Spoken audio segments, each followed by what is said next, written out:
Welcome back to the Daily Drum on WHUR and Sirius XM Channel 141. This is the Insight segment. I'm Harold Fisher. Tonight, a Medical Monday discussion tackling the ever-rising cancer rates in Prince George's County in southern Maryland. My guest tonight is charged with helping to treat many of the most common forms of cancer inflicting those communities, from breast to prostate and even lung cancer. Prince George's and southern Maryland rates are above state and national averages.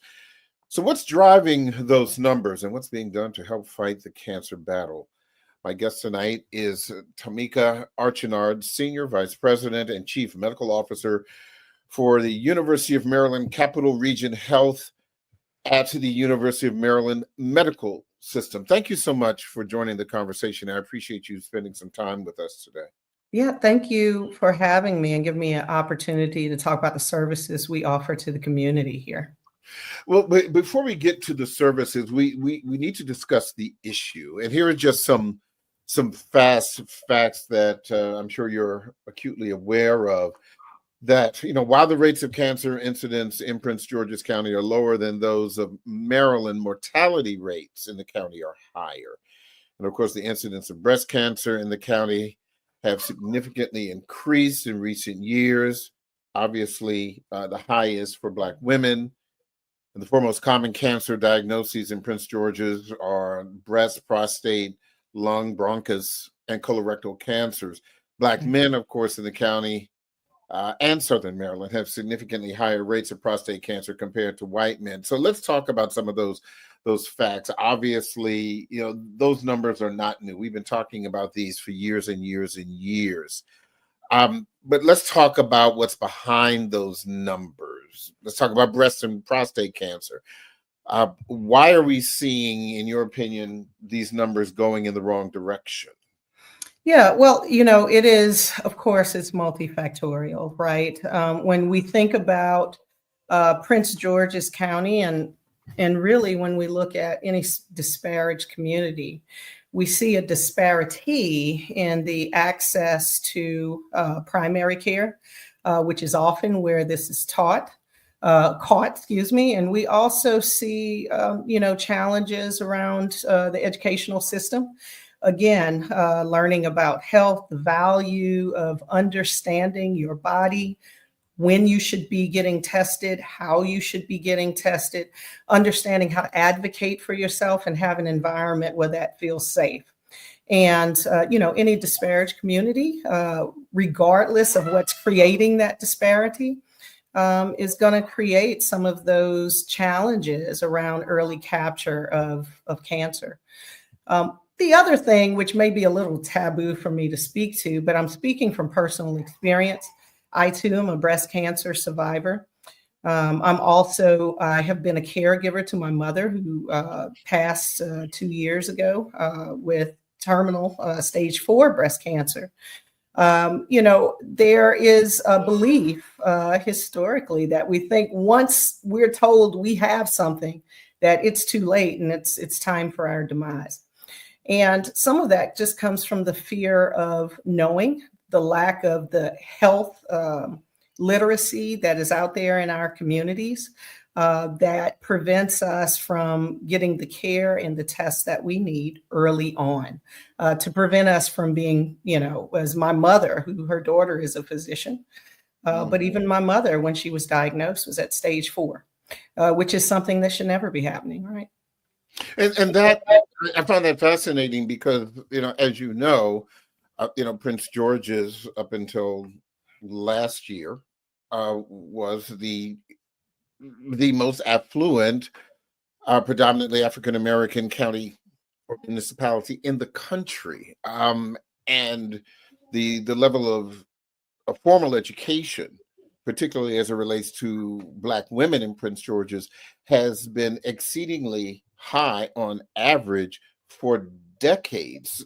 So how do you balance the health education, the personal health education, with the fact that Black women and arguably Black men in the county are so affluent and have access? Yeah.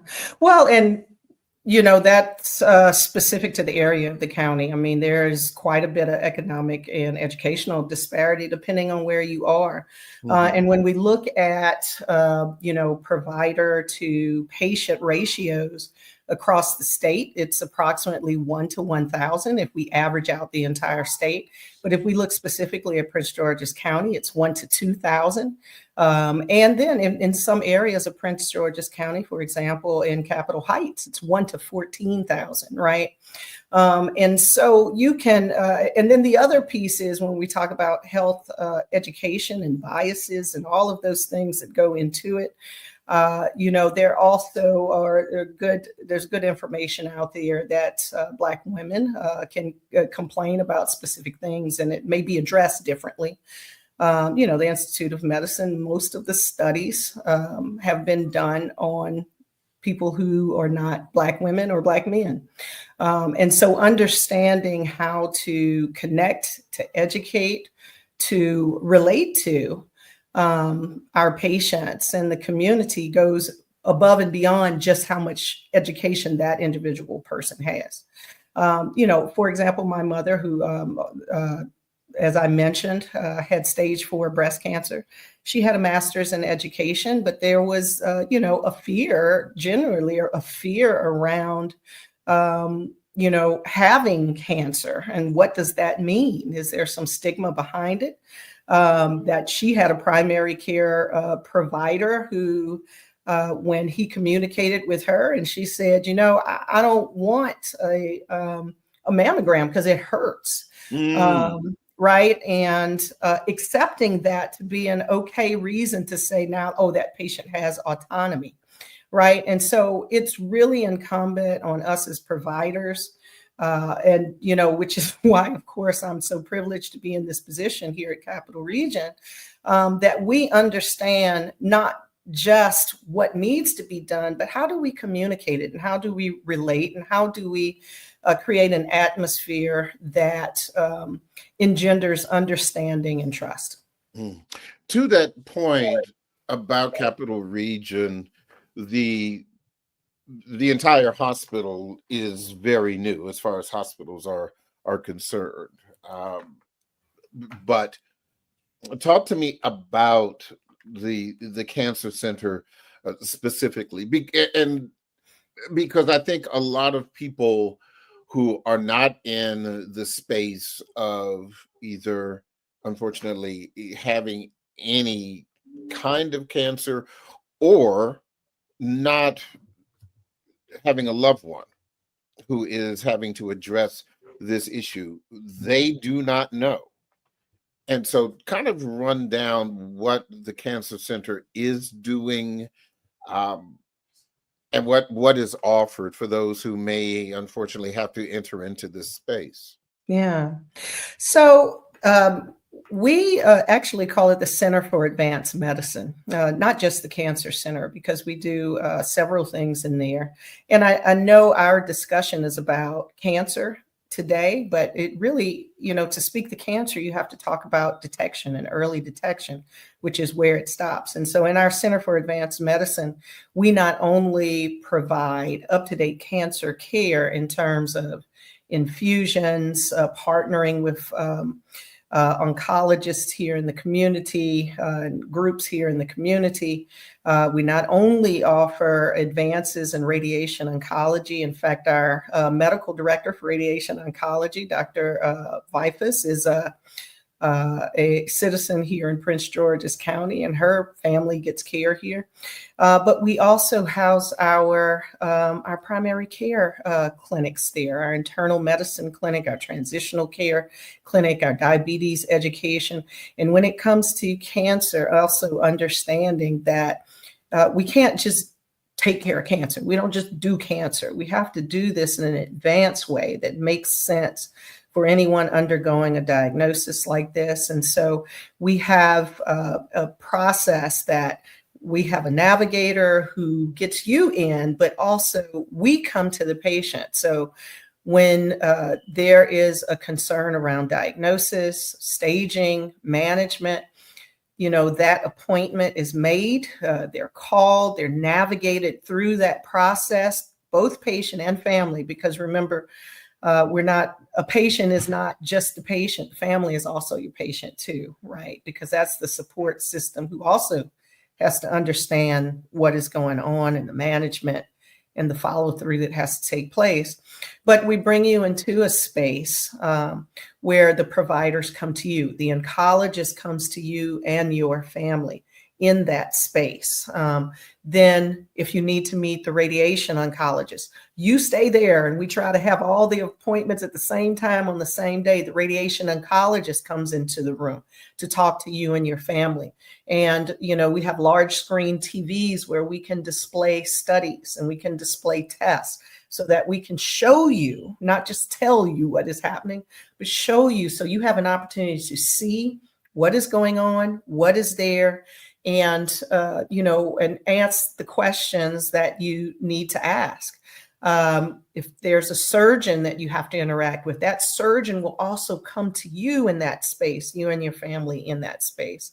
And so really, creating some innovation around how we take care of people so that you're not showing up, you don't know where you're going, you get there, you have to go to some other part of the hospital some other day to hear some other piece. And, speaking from personal experience, when you hear the word cancer, every second, every minute, every day that goes by feels like an eternity.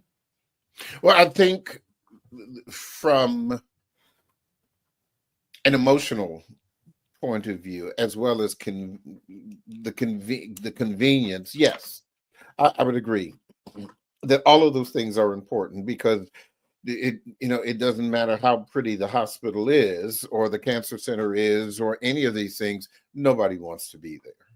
Right. And I think that making it as convenient as possible, as comfortable as possible, and even in the specific instance that you mentioned, you go down one hallway and then you're told, no, you need to go to the other side.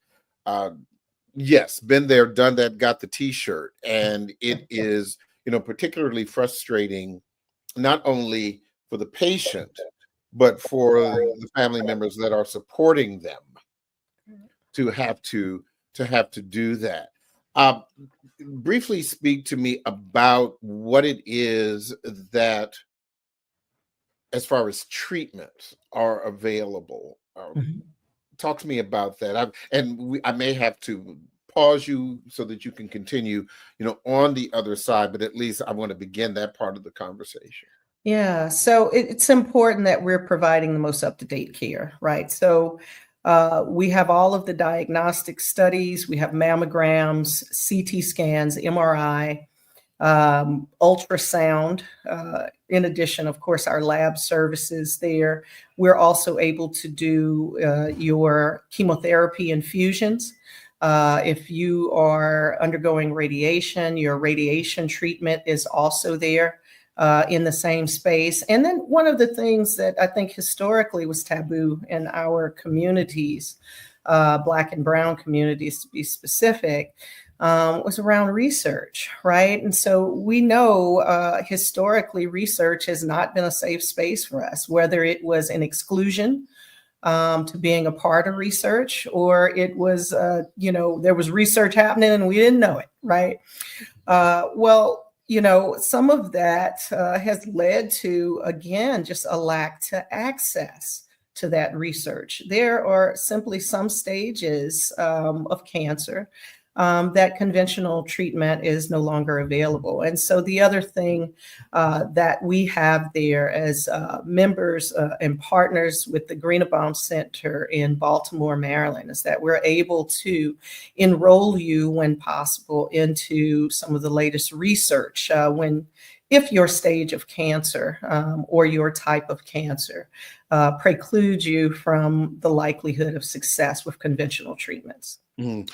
I need to take a quick break, but we will continue this on the other side. I'm going to remind our listeners, don't forget, you can hear this in every edition of the Daily Drum Insight segment via podcast on WHUR.com. The original Quiet Storm with Raheem Devon is next on WHUR. I'm Harold Fisher. This conversation continues on Sirius XM channel 141 and 96.3 HD2 in just a few seconds.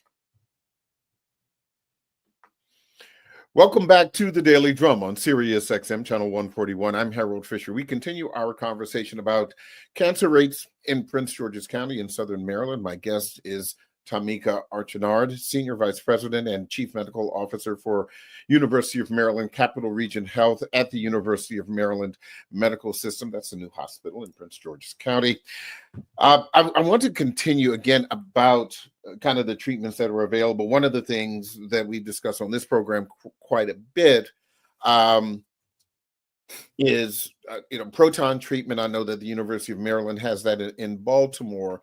Is that something that the Capital Region has? And if not, your thoughts about the possibilities of having access to something like that in this part of the state? Yeah. So, the other benefit to being a part of the University of Maryland is that we can get access to those things through our partnership with, our colleagues downtown. And so there are, some, of course, cancers that we have expected to see here. For example, as you've mentioned, the breast cancer, colon cancer, prostate cancer, and having the providers here and the technology here to manage those expected cancers. But you're right, we are seeing some blood cancers here we had not anticipated seeing, and some advanced cancers, unfortunately diagnosed even in the emergency department, that sometimes do actually require us to use that partnership with the University of Maryland in Baltimore. And so in those times where we're unable to provide the treatment, it's not a situation where you have to be turned away or you have to kind of figure it out on your own. We simply pick up the phone and speak to our colleagues and understand that many of our providers, for example, I mentioned Dr. Vifus, Dr. Sundaram, who is the surgical medical director of the Center for Advanced Medicine. They also work at the University Hospital. They are also faculty there. So ensuring that you are connected with the latest technology, whether that is here on our campus, or if we do need to get you to Baltimore, it's simply a phone call. Let me ask you, with the numbers more prevalent in Prince George's and in Southern Maryland, long before you got here, there has been a need for a new hospital literally for decades in Prince George's County. But now that the hospital is up operational, what kinds of numbers, even anecdotally speaking, are you seeing? Are people now coming to the cancer center instead of going to some of the other places that were accessible prior to the building of the hospital? Yeah, I think we've seen for better or for worse, and I say that because after all, it's a diagnosis of cancer, but we've seen, a pretty quick ramp up of care that is needed here in the past year that we've been open. And remember, again, we're the Center for Advanced Medicine, so things that you don't think about classically as something that is cancer, but something that affects our community in terms of blood dyscrasias like sickle cell, for example, is something that we manage there in our Center for Advanced Medicine. When we have a county of, 40% of the total population of the state of Maryland who have sickle cell live in Prince George's County. And we offer the only adult sickle cell clinic in the county that we manage right there in the Center for Advanced Medicine. And so what we have seen since that program and that building has opened is we've seen a 40% decline in the need for an emergency medicine visit or admission to the hospital. And we're, of course, with the support of some legislators and getting advanced equipment like plasmapheresis, we've been able to keep patients here who we would have to send to Baltimore or somewhere in DC, or they just simply didn't have the care here. And so that is the kind of work we are doing, whether it's something like sickle cell managed in our Center for Advanced Medicine, or even cancer. again, seeing patients, as I mentioned, are sometimes diagnosed in our emergency department, which speaks to really, having that paucity of primary care providers that we're working to grow here in our county. And I'll give you an example of one patient who I certainly have permission to use his story. He got into a bad car accident. And with his bad car accident, he doesn't know, did he have a stroke and have the accident? Did he black out? It was uncertain. But when EMS got there, they told him, of course, we're going to take you to the trauma center, the only trauma center in the county, again, here at Capital Region. And when they brought him here, fortunately, he didn't have any significant traumatic injury. But as part of the evaluation, it was discovered he actually had a mass on his brain. And it was that mass on his brain that led to weakness that occurred, that led to his car accident. And historically, having a mass on your brain incidentally found due to trauma would have mean that you had walked away and you would have been told there's a mass on your brain and, we really have to work hard, or you would have to work hard to figure out, well, what do I do now? Well, for this patient, he went from that incidental finding to a neurosurgeon seeing him the same day that it was found. Within a week, he went to surgery. He had the tumor removed. And in that less than a month's time period, once he healed, was able to begin the process of radiation treatment, all because we offer these types of services right here. And the stories, unfortunately, we see them, and I'm so humbled by the fact that we can manage what we find. We've had patients come in the emergency department with blood in their bowel movement, who then get diagnosed with a mass in their colon. And what did that mean historically? Well, it meant that you'd have to figure out how you're going to get your cancer care. But now all of that can happen today at the same place, with the same doctors who simply work together and sit across the table and across the aisle for one another. So really the possibilities are transformational for our community here in how we can care for you regardless of what you show up with. But if we discover something, very scary and horrible, you don't have to wait. You don't have to wonder. You don't have to try to figure it out on your own. We assign you a nurse navigator with patient and family focused care. That person sets up your lab work, your studies that need to be done, the providers you're going to talk to, your appointments so that you can see all of your providers at the same time, and give you an opportunity to make a decision if you want to move forward with treatment, and you don't have to wait. I wanted to ask you the same question that I often ask physicians when we have this discussion about Black people and cancer. If we, at least for the purpose of this particular conversation and question, if we were able to take out the economic disparities, mm-hmm. and simply address the issue of, again, we can talk about breast cancer or prostate cancer, for those people who have good insurance, mm-hmm. those people who are well educated. The only major difference is that the numbers may be higher for those who are Black as opposed to those who are white. And I'm not asking you to reinvent the wheel here, but why do we still have these issues? Is this environmental? Is this lifestyle? Mm-hmm. Is it lack of detection or early detection and wanting to know? Yeah, and again, I never want to blame a patient for their own illness, right? Hmm. But again, when I think about, regardless of your financial status, your ability to have insurance, access continues to be a concern. Early detection continues to be a concern as well.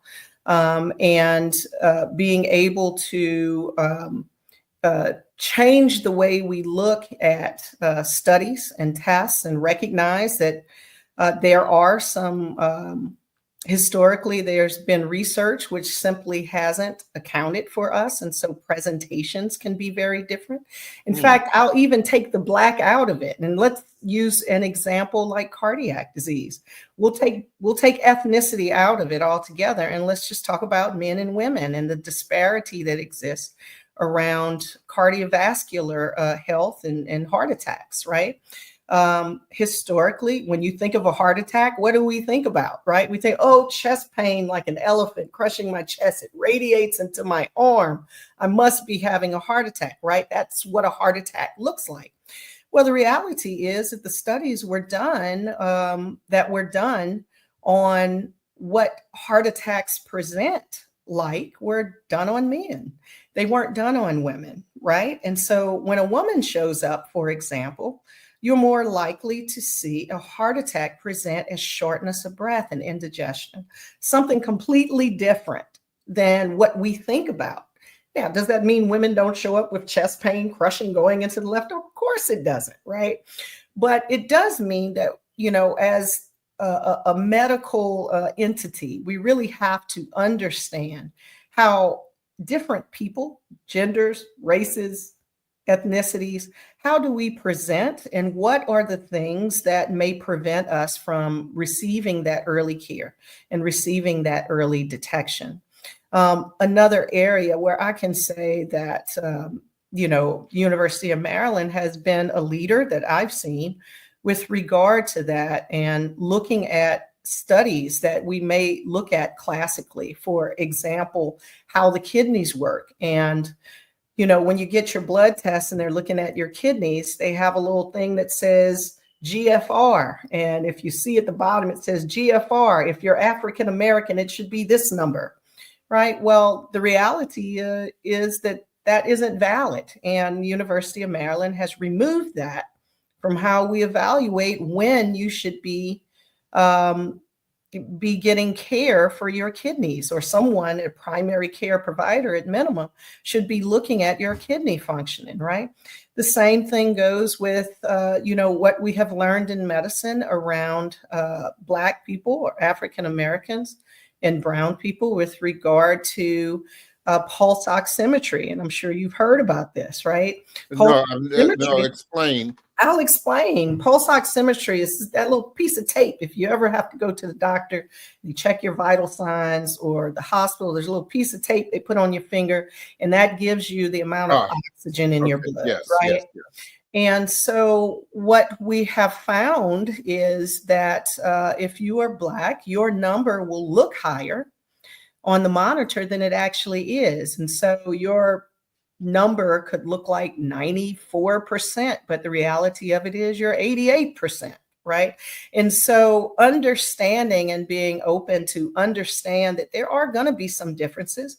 There are going to be some cultural differences. There's going to be some gender differences. There's going to be some ethnic differences, and understanding that you have to be able to break through that communication. How could this person be presenting? What are the resources as a provider that I have to do the testing that I need for that person? And how do I accept or not accept whether there's a true understanding around the risk that could take place? For example, if I need to do a rectal exam and that man doesn't want me to do the rectal exam, am I taking the time to really understand why they don't want me to do the rectal exam? And we know that in different ethnicities, getting a rectal exam could mean a lot of different things, right? It could just mean you're getting a test, and it could mean something socially, right? But it's a medical test, and really being able to break down and understand and not accept if someone says no, Of course, people have autonomy. You don't force anything on anyone, but making sure that when they're saying no, they understand what saying no is. By the same token, when they're saying yes, that they truly understand what saying yes is. We know that different generations have different ways that they think and ways that they make decisions. If you go back to my father's generation and the baby boomer time, which, hey, they're still here. We're taking care of baby boomers and Gen Z folks. We have to know how to communicate with the Gen Z, with the millennial, with the Xers, with the boomers, you name it. We have to know how to communicate. So in that generation, if the doctor said you needed something, guess what? You needed it. No questions asked, right? If you do that with the Z generation, they actually come in with their own diagnosis because they pulled it up on what I call Dr. Google. They pulled it up on Google. I'll use that. But Dr. Google said, I have this problem and I need to know why you're not addressing it, And so really being able to understand how to communicate the risks, the benefits, the literacy around how we present, the access to care through primary care, the access to care through specialty programs. Again, those things at Cap Region, but for a few years ago, honestly, they just didn't exist, right? It was You come here for trauma. Now, we're ranked number 1 in stroke care in the state. Now we have open heart surgery. We have the only adult sickle cell clinic. We have now our Center for Advanced Medicine, where historically you had to go somewhere else to get a mammogram. You get everything done with us here. And we also have services and partnerships that extend at some of our other campuses, like at the Laurel campus, for example. One of the things that, even when you were talking about cardiac arrest and the disparities, one of the things that a lot of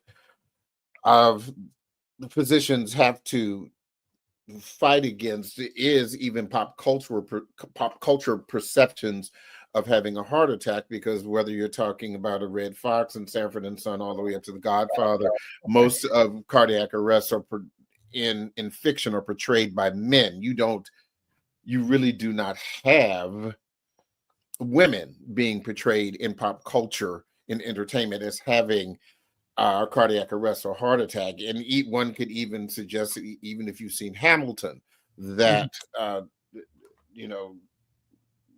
Alexander Hamilton's wife, whose name escapes me, even at the very end, spoiler for those who haven't seen it, is that she has something that would be more identifiable with heart attacks in men and not women. So yes, I think you do make a major point. But I wanted to ask you this: as a survivor of breast cancer, what is your charge? What is it that you believe that your particular experience brings to the hospital for those who should know but maybe have not had that experience? What do you tell them? I tell people that to not be afraid, to learn what you need to do to check yourself, and to do it, right? You made a comment around women, Black women, being some of the most highly educated people here in the county and really across America. Now, and I can tell you, to share my personal story, I was diagnosed as a stage 2 cancer. Again, now I'm educated, right? I'm a physician, but again, some of the things, and I wasn't diagnosed here. This was well before I came. I'm a 13-year survivor, thank goodness. But, like anything else, I was busy working, busy getting educated, busy working. I have 4 kids now. I'm a single mom, figuring out how to take the time off, being a little afraid of what it actually is. And, and even I had to figure out, now that I feel a mass, now what do I do? What is the next step? I didn't know. I personally didn't have a primary care provider. that I easily could have gone. And I said, I feel this thing. What do I do? And that provider would have begun the process for me. Instead, I had to step back and I said, well, I need a mammogram. I need an ultrasound. I needed this and I needed that. And believe me, my path, was better than many. My story was better than many, because once I realized what the access was I needed, because I was a physician, I could move things forward to get to it. But even in my journey of surgery and chemotherapy and having severe pain because of the medications that I used to be on, I can tell you that I don't think that there was one time that even my provider said, oh, you're having a lot of pain. Would you like pain medicine? And so again, we really have to work through understanding what it is we're seeing, how we are treating people, and understand what are some of whether they're implicit biases that we individually have. Doesn't make you a bad person. Even as a Black woman, I check myself at the door before I walk into a room, because I want to make sure that what I have learned in medicine doesn't supersede my common sense understanding that people are different and they present differently. But yes, I would say you can't do anything about it if you don't know it's there. And so the best way to stay on top of what is happening I really genuinely believe, is to get a primary care doctor. And why? Because that primary care doctor will get your history.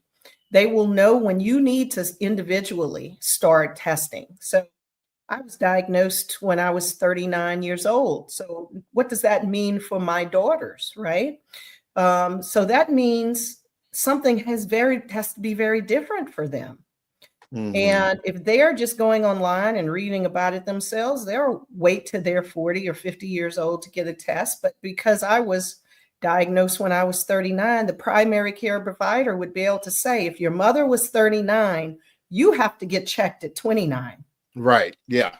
Right. And real quick, drill down on that a little bit more, because I think that's a really important point that a lot of people don't know. And I say people, not just men or not just women, but men as well, when you're talking about medical history. Yeah. And the importance of it. And so again, medical history doesn't dictate that you will have the same fate. So let's say that first and foremost. But what it should do is provide you recognition that the possibility is there, right? And so for some things, there's good studies out there. I just talked about breast cancer. I had breast cancer. If you have a daughter and you had breast cancer, then your daughter needs to be checked 10 years earlier than when you were diagnosed, right?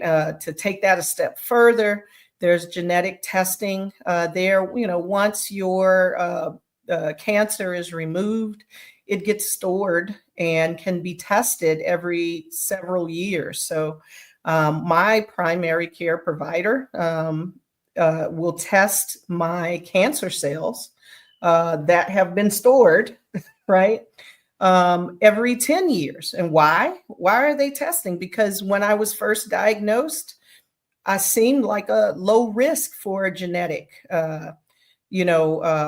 passing it on genetically, right? Because at that time, the only thing we knew about was, if you've heard, the BRCA gene, right? That BRCA gene, that's the thing people tested for. Oh, BRCA is a breakthrough. If you have BRCA, you should, ahead of cancer, remove your breast, remove your ovaries, whatever, think about it, and that kind of thing. That's all we knew about. And so I was BRCA negative. So I'm like, oh, I'm good. But then, a few years later, they discovered more genes that were out there, right? A hereditary gene. Well, once my mother was diagnosed, and I was diagnosed before she was, once she was diagnosed, then my doctor said, you know what, let's test those cells again, because if you are considered moderate to high risk based on that hereditary genetic testing, then not only do your daughters need to be 10 years earlier, your sons need to get checked early, right? Because look, that'll blow your mind. Men get breast cancer also, Mm-hmm. right? And if mom had breast cancer, depending on what risk could be there, son could get breast cancer, right? And so, but your primary care, there's no reason you need to know all of those nuances. But your primary care provider understands. They understand that if you need to get tested for the cancer, they understand when you can do the stool test to look for blood to see if you might be at risk for colon cancer, or do you need to have a colonoscope done, right? To physically look, a scope done to physically look to see if there's any masses or polyps that need to be tested, right? Or is there a blood test that I need to do? And when does that need to happen? You know, that is the benefit of having a provider who can do that for you. Oh, I think I lost him.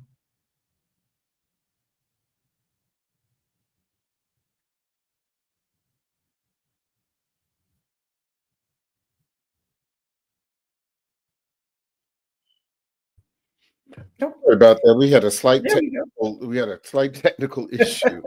I was like, But, okay. forgive me for that. Yeah, I finish your point about testing. Yeah. And so, you know, having that primary care provider is the one that can guide you through when should you individually, based on your medical history that you can recall, whether it is your parents, your siblings, you know, your grandparents, aunts, uncles, you know, that's the information that your primary care doctor takes in, and they assess what your risk should be, when you should start testing, and what types of tests you should have. So Well, it's really that's really the key in my mind. Well, I think this is a good place to end this conversation. But I appreciate your insight and your journey, because I think that in addition to the resources that are now in the county with the capital region, that having that kind of leadership, which also, unfortunately or fortunately, as you say, allows empathy, for those who are coming in and moving through this struggle. So I want to thank you so much for spending some time with us, Dr. Tamika Archinard. I really appreciate your time. That is the Daily Drum for this Monday, April 21st. I'm Harold Fisher.